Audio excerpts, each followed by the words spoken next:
God spoke to us in many ways and through the prophets, but finally he speaks to us the perfect communication of his Son. So Jesus, the second person of the Blessed Trinity who took on our humanity, the Word incarnate, is the one who reveals the Trinity as a communion of love, as a communion of relationships. Jesus reveals the face of the Father, as you will. We find this all over the place in the scriptures, of course. God is perfectly communicated in Christ, and Christ gives himself completely in love. So Danny was very well prepared. He went to his class, and he got prepared in class, and then at home he got prepared. So his godmother was doing kind of like the final check the last week before First Communion, make sure he knew what he was doing. Jesus is really coming, and he passed with flying colors. So she was really happy, and they finished their review, and then little Danny says to his godmother, "Will there be TV cameras there at my First Communion?"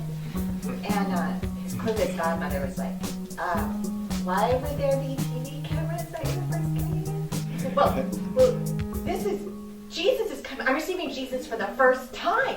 This is the biggest day of my life until I get married. You know, Danny kind of had it right.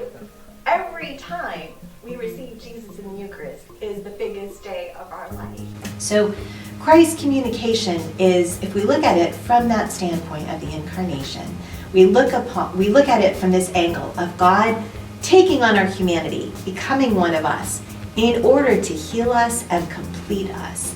So in taking on our humanity, Jesus really makes the human person the way to God, because all of our communication then is going to be modeled on his. That it's in our humanity that God is not expecting us to be perfect or unlimited or almighty. It's in our humanity that we are called to draw close to God as he draws close to us.